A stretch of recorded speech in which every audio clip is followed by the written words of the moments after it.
In order to become an AWS Certified SysOps Administrator Associate, you need to sit for an exam.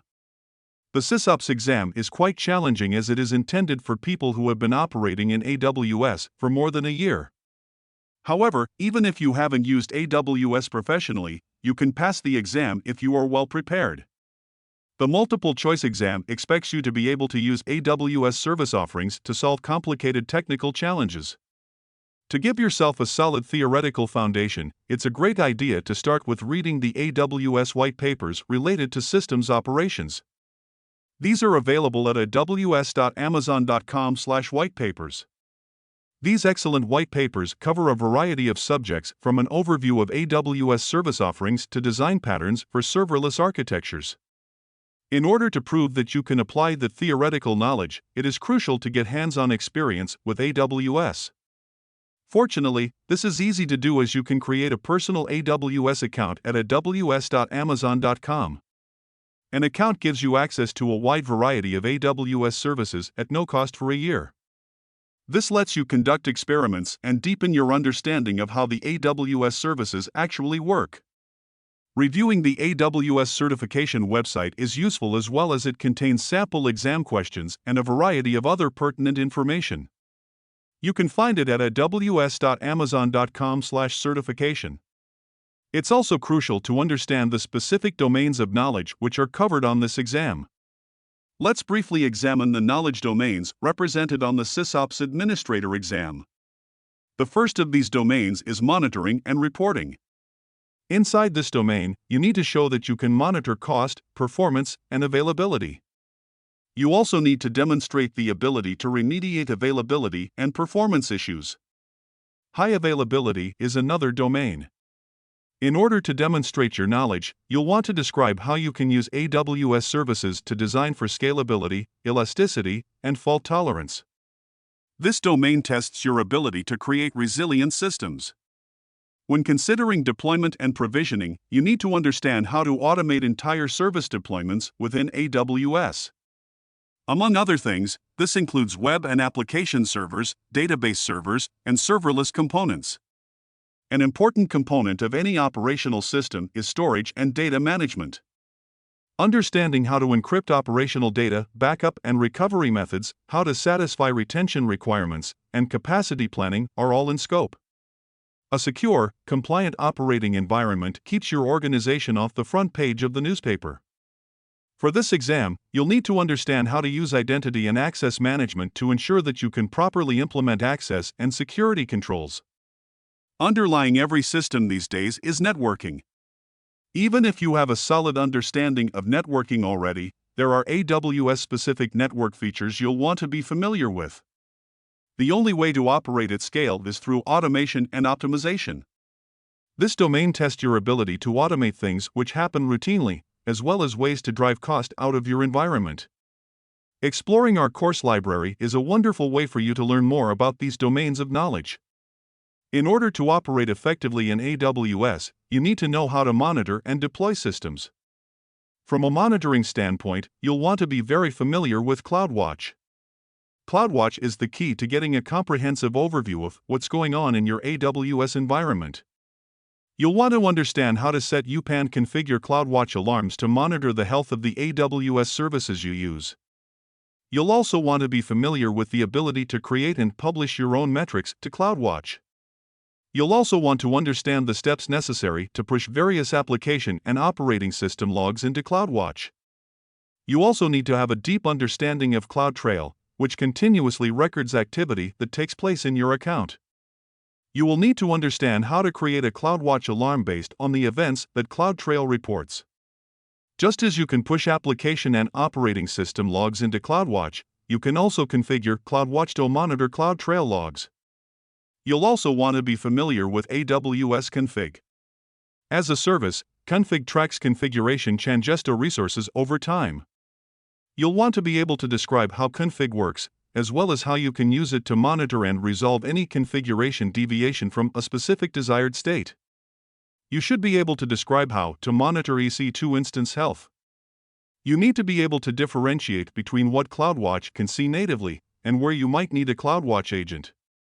Just as you are able to describe the nuance of monitoring EC2, you will also want to understand what should be monitored and how to do so across the suite of AWS services.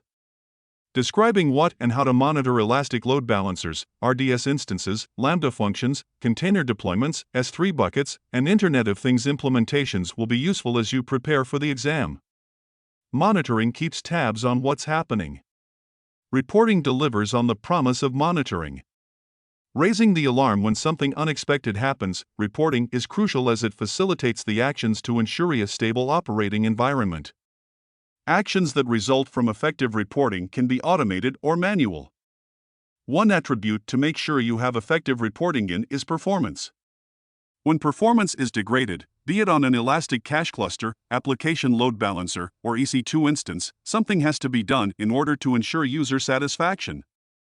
You'll want to be comfortable describing which attributes are critical from a performance standpoint across the suite of AWS service offerings. You'll also want to know what to do in order to improve that performance.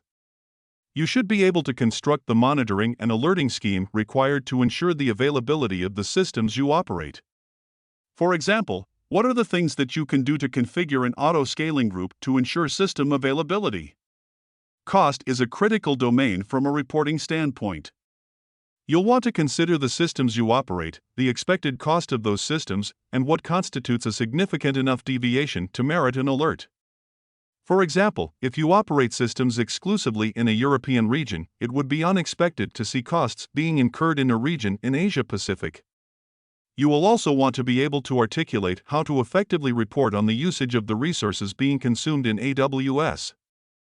For example, suppose you had an EC2 instance that is significantly over-provisioned. You would want to be alerted to that fact, so that the instance could be adjusted appropriately. You want to be able to match usage patterns and resources consumed, taking advantage of elasticity and minimizing costs. Being able to articulate what makes a system highly available and how to improve that availability are required in order to effectively manage systems in AWS. One thing you should be well versed in is the difference between high availability and fault tolerance. With that understanding, you should be able to use the tools in AWS to design for failure. AWS is not immune from physical component failure. Having applications that fail comes down to how they are designed and implemented. You should be able to use the services on offer from AWS to design solutions which account for that eventual physical failure with little to no impact on availability. To that end, you need to be able to identify and use services that are fault-tolerant in and of themselves, as well as how to creatively design solutions to improve the availability of your systems. For example, an EC2 instance is a fallible piece of equipment. In order to minimize the impact of instance failure, you could use an elastic IP address so that it can be quickly switched to a different instance should the need arise. Part of the value proposition of the cloud is its elastic nature. As demand for your services changes, whether it increases or decreases, you want to be able to describe how to use AWS to adjust the corresponding capacity of your system. You will also want to describe how you can add redundancy at the various layers of an application.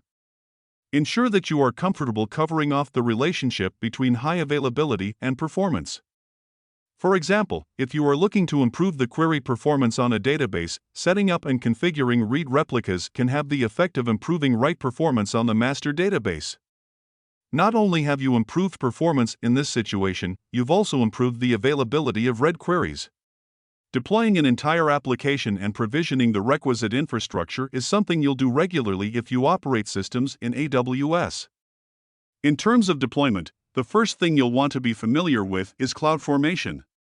CloudFormation is a templating language that lets you software define your infrastructure. With CloudFormation, instead of deploying and configuring via the web console, you can define what you want to manifest in a YAML or JSON file. This removes variance from the deployment and provisioning process, which improves operational consistency. You can use it to configure virtually any service on offer from AWS. Elastic Beanstalk is a developer-centric tool that lets you abstract deployment and scaling considerations, such as load balancing and capacity provisioning, from developers. Intended for applications and services delivered on the web, it allows developers to focus on coding. Since you have visibility into the resources that get manifested, you'll want to understand its ability to elastically handle scaling needs and how it fits into your overall monitoring strategy.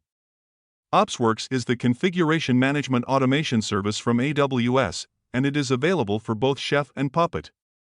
Whether you work with Chef cookbooks and recipes, or you prefer the manifests and modules of Puppet, you can use OpsWorks to ensure consistency across your environment. Code commit is managed Git for source code control. Instead of operating your own version control system or relying on a third party, it's possible to version your code within code commit. As you would expect, code commit integrates well with OpsWorks for configuration management. Code deploy is a service that lets you automate software deployments. Whether you use servers, containers, or serverless, you can use code deploy to release new versions of your software. It's important to understand not only the relationship between these offerings, but how to use them to orchestrate an operationally consistent environment. Context is everything.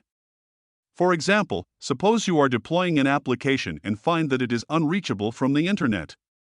You need to understand the components involved, check for configuration errors, and understand the tools you would use to make the appropriate changes so that your application works as intended.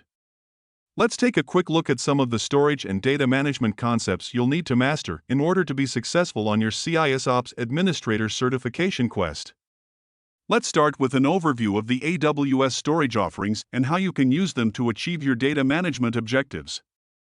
The oldest, most veteran well-object storage offering that helped put AWS on the map is Simple Storage Service or S3.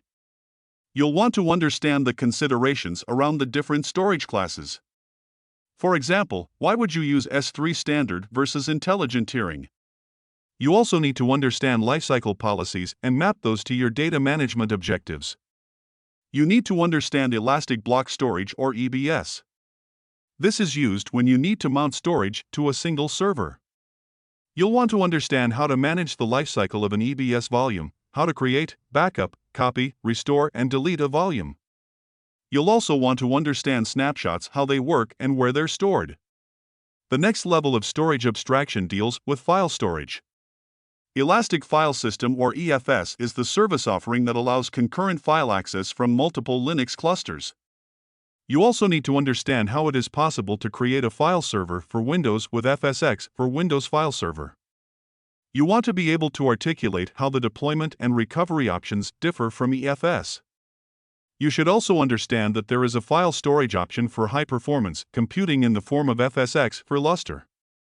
From an archival standpoint, you'll want to know the difference between Glacier and Glacier Deep Archive. You'll want to differentiate between the two in terms of long-term, low-cost, infrequently accessed storage. Understanding the relationship between S3 and Glacier is important, as well as knowing how to use lifecycle policy to help you manage your data.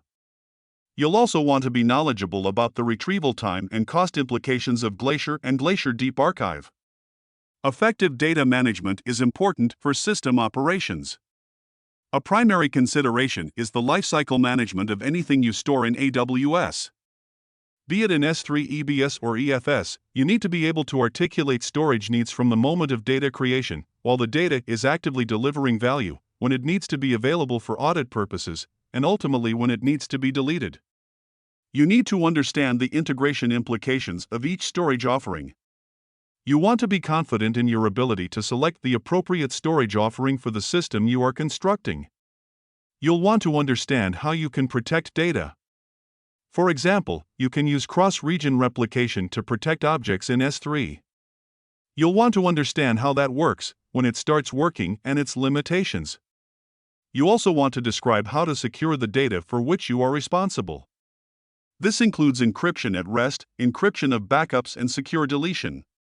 You also want to be able to think through the capacity planning considerations in terms of data, how quickly your storage needs grow or shrink, and how dynamically you can react to those changing requirements is something you are going to want to be able to describe. AWS offers tools that can help you with your data management objectives. The appropriately named AWS Backup is a tool for managing and automating backups. Data sync is a way to transfer data in and out of AWS at an accelerated rate. Storage Gateway is intended for hybrid environments that need a local device in front of cloud storage. To facilitate the actual transfer of data, the transfer family allows you to interact with S3 using mature technologies including SFTP and FTP. For bulk data transfers, AWS offers a variety of options in the Snow family with devices as small as the snow cone all the way through the tractor-trailer-sized snowmobile. These tools can help in situations where you need to collect or distribute files at a scale where shipping a physical piece of equipment is faster than a network connection.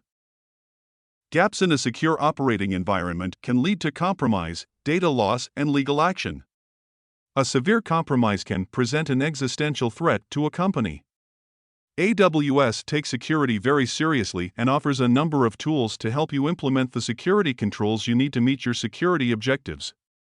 While there are many security-related concepts to internalize, perhaps the most important is separation of duties. In a nutshell, this means that AWS is responsible for the security of the cloud, and as an AWS customer, you are responsible for the security of what you put into the cloud. If you can configure it, you are responsible for some aspect of its security.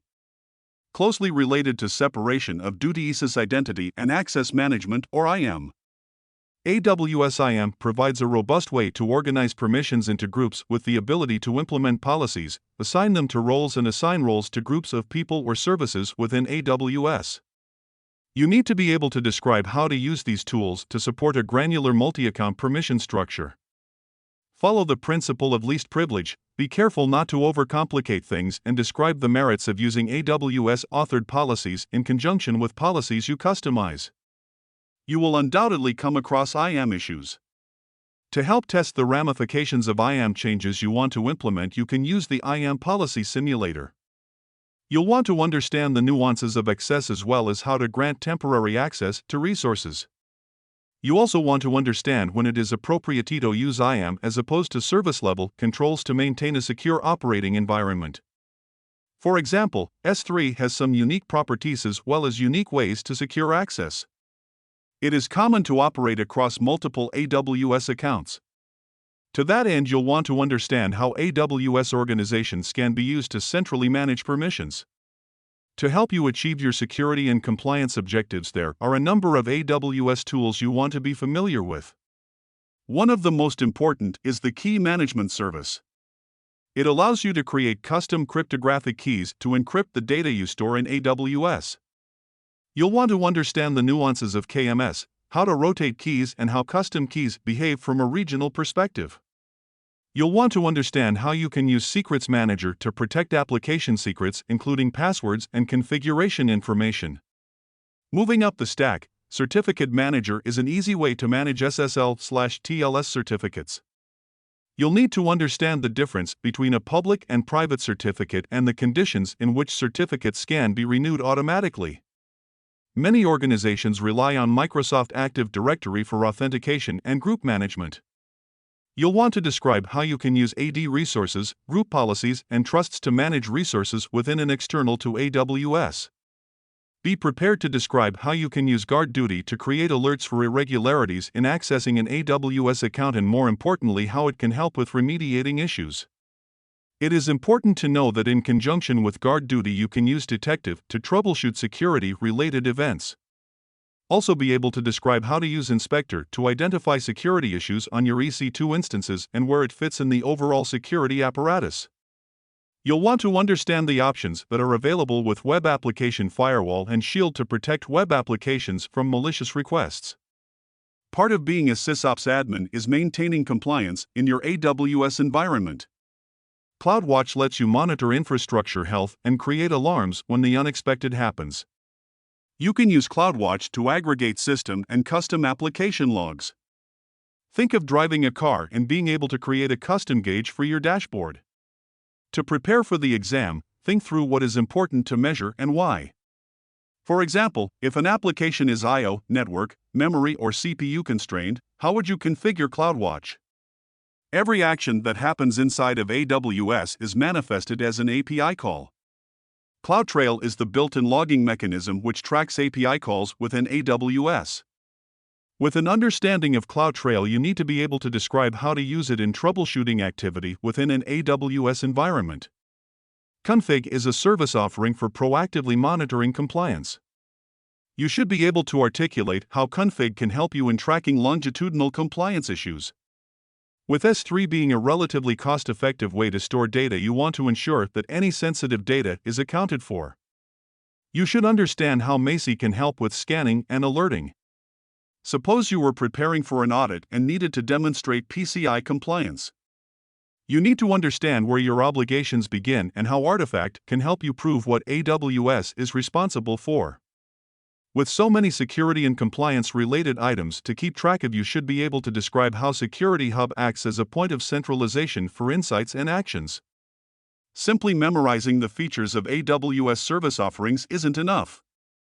As an effective systems operations administrator, you'll want to do what humans do best. Understand the complexities of a situation and know how to apply the appropriate tool to get the job done. Mastery of how to configure networking within AWS is crucial to being a successful systems operator. Let's review some of the concepts you'll need to understand as you prepare for the SysOps Administrator exam. You'll need to be familiar with the AWS global architecture.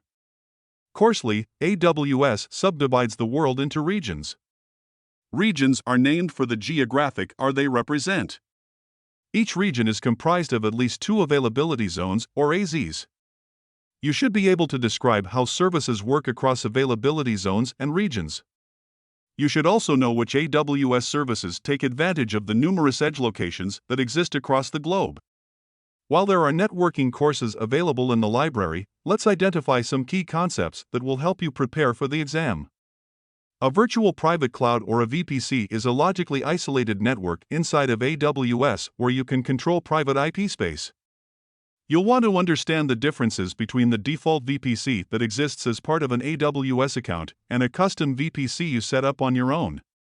You'll also want to understand the implications and limitations of how to establish private connections between VPCs and with local resources.